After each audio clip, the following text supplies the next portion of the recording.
This is NDTV.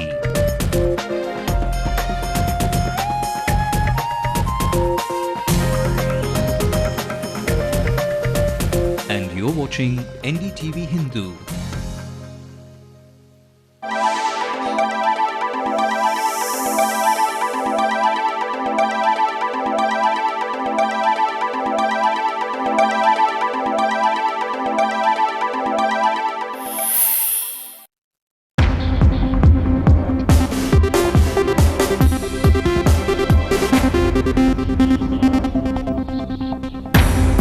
Dravidian heavyweights begin their campaigns and unleash at each other in Trichy. Amma says her campaign focus is on the DMK's corruption.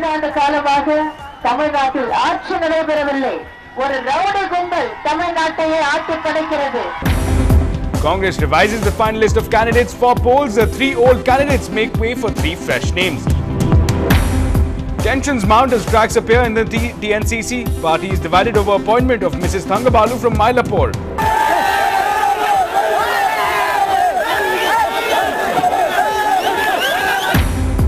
AIADMK Supremo sets the campaign train ablaze as she launches in the party's constituency. NDTV Hindu takes a look back at Amma's past.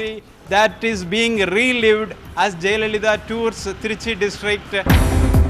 Election Commission allots the drum symbol as captain looks to set sail, but the election symbol will be allowed only for the upcoming polls. Dr. Decol remains defiant despite the non-acceptance of his resignation. He looks to take the fight to the state government in the High Court. Did you want that Lance Armstrong experience? If you have the money, Chennai has the bike to take your breath away.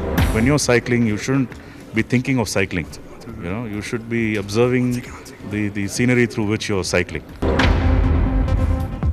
A very good evening and welcome to News Tonight with me, Ashwin Kumar. Let's take a look at stories coming in from across the nation. The BJP leader Sushma Swaraj calls budget session successful, claims that they have been a responsible opposition. The BJP stages a walkout in the parliament demanding the Shungu report, which probed the CWG irregularities.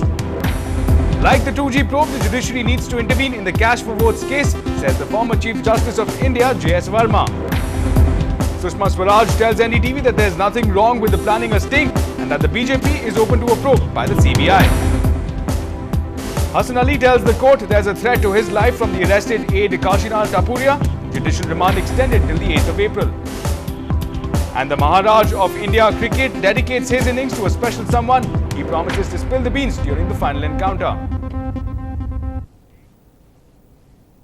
Well, first up at this hour again, it's all about all the action coming in from Trichy at this point. That's where all the action is. Of course, the big heavyweights DMK and the AIADMK clashing at this point, launching their campaigns. That's what it's all about, of course. And of course, come with the politician with the big bag of freebies. Both the major Dravidian parties, the DMK and the AIADMK, are hot on their respective campaign trails with their eyes on the vote bank in Trichy. And the battle royale in Trichy between the two Dravidian behemoths is shaping out to be a bitter one. Amma, in her public address only a few minutes back, launched into a scathing attack on the DMK, alleging rowdyism and corruption. She challenged the DMK government on issues such as price rise and the 2G scam. The response has been excellent. Ma'am, and what's the focus of your campaign? The all-pervasive corruption of the Karnataka government, all-round price rise, total breakdown of law and order. கடந்த 5 ஆண்டு காலமாக தமிழ்நாட்டில் ஆட்சி நடைபெறவில்லை. ஒரு rowdy கும்பல் தமிழ்நாட்டையே ஆட்டி படைக்கிறது. தமிழக மக்களை பல இன்னல்களுக்கு ஆளாக்கி இருக்கிறது. அனைத்து கிராமங்களுக்கும் சாலை வசதிகள் மற்றும் பேருந்து வசதிகள் செய்து தரப்படும். ஸ்ரீரங்கத்திற்கு வருகின்ற போது எனது வீட்டிற்கு வருகின்ற உணர்வு எனக்கு ஏற்படுகின்றது. இப்போது உங்களில் ஒருத்தியாக நானும் உங்களுடனேயே இருக்கலாம் என்றுதான் இங்கே வேட்பாளராக நிற்க வந்திருக்கிறேன். Well, AIADMK Supremo Jayalalitha's repeated references to Srirangam being her ancestral home has drawn all the attention towards an otherwise quiet house in Kilachitarai, Viti of Srirangam. And this is where Jayalalitha's mother Sandhya lived. Take a look. This quiet house on Kilachitarai Vidi in Srirangam is where former Chief Minister Jayalalitha's mother Vedavalli and her sister Veda grew up. Locals say the family bought a house a few hundred meters away before moving to Mysore. Residents recall being told Jayalalitha was just a child when the family moved to Mysore.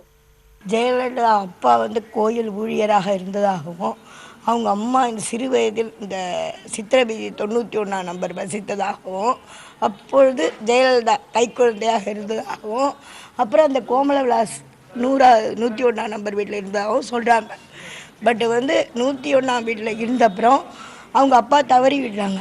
தவறினதுக்கப்புறம் பிழைப்புக்காக அந்த அம்மா இந்த ஊரை விட்டு கர்நாடகாவுக்கு போனதாக மைசூர் மகாராஜா இல்லத்தில் பணிபுரிந்ததாக சொல்கிறாங்க. Her Srirangam origins have been the root of Jayalalitha's appeal to the electorate since she is one of them. But Srirangam residents have a different take on the former chief minister. See, perhaps Miss Jayalalitha may claim her ancestry here and all those things are there. But more than that, I think today's, at present, I don't know whether that point will carry weight or her present strength as a politician. I think that carries more than this nativity because she has proved her prowess in the field of politics. AIADMK Chief Jayalalitha may have risen above her roots, but she wanted to remind the voters in Srirangam of her humble origins in this ancient Vaishnavite town. That may help her connect with the voters easily. In Srirangam, Heer Mohammed, NDTV Hindu. Meanwhile, on the other side of the divide, even as the TNCC heads towards the polls in an uncomfortable position of sorts, the party head did make a few last-minute revisions to the list of candidates. Now, they announced 3 fresh names that will contest the polls. Representing the party in Ramanathapuram will be Hassan Ali. K. Senthil Kumar will contest from Turupur. And the third name that has been included has been that of Kanchi G. Mathialagan, who will fight from Punamali. Meanwhile, also a part of this last-minute revision was the list of last-minute replacements. Dr. E.S.S. Raman will contest from Tirutani instead of Sada Sivalingam. Meanwhile, Magpul John has replaced Hasina Saeed in Krishnagiri.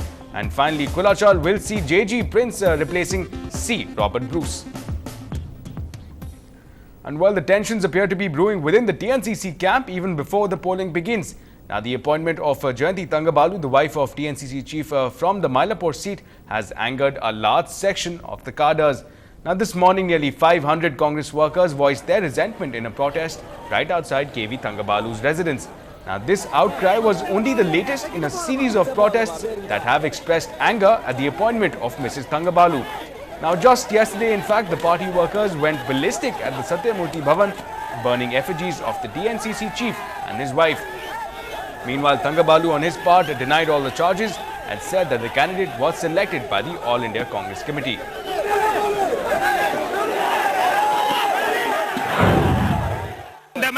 சட்டமன்ற தேர்தலுக்கு திரு ஜெயந்தி தங்கபாலுங்கிற வேட்பாளருக்கு மேல அறிவிச்சிருக்கு. அவங்களுக்கு தொகுதிக்கு எந்தவித சம்பந்தமும் இல்லைன்னு சொல்லிட்டு நாங்க 2 நாள் தொடர்ந்து போராட்டம் பண்ணிட்டு இருக்கோம். எங்க போராட்டத்தை அலட்சியப்படுத்தாம டெல்லி மேலிட ரொம்ப பொறுமையா காத்துட்டு இருக்கு. தங்கபால் அது கேட்டதை சொல்றாரு. அவங்க 25 வருஷமா உறுப்பினரா இருக்காங்க, அந்த ஒரு தகுதி போதுங்கிறாரு. அப்ப 30 வருஷமா உறுப்பினர்கள் ஒரு குறைஞ்சபட்சம் ஒரு கவுன்சில் சீட்டாவது வாங்கி கொடுத்து இவர் ஒரு பொன்னாட்டுக்கு எம்எல்ஏ சீட் வாங்கி கொடுத்துருக்கணும். இது மூலியமா மயிலை தொகுதி எழுந்திருக்காங்க சார்பா அவருக்கு எந்த விதமான சப்போர்ட் அந்த கேண்டிடேட் அளிக்க மாட்டோங்கிறது ராகுலுக்கு நாங்க கிட்டத்தட்ட ஒரு 2000 Nandi அமைச்சிருக்கோம். Meanwhile, the city police has registered FIRs against 20 disgruntled Congress party workers who went on a rampage at the Congress headquarters on Thursday. Now, reportedly, Satyamurthy Bhavan was stormed and ransacked by over a dozen congressmen who were displeased over the tickets not being allotted by the party high command to supposedly deserving candidates for the April 13th assembly polls. Now, window panes and glass partitions of several rooms on the first floor of the building and the conference room were damaged by the furious party workers.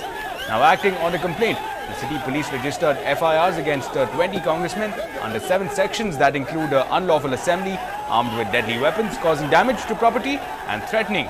Now, a special team headed by Anna Sala inspectors are in search of the accused. And we're slipping into a small break. If I win, it's our special segment where we get you up and close and personal to various party candidates and tomorrow's leaders. And we'll let you decide empty promises or comforting assurances.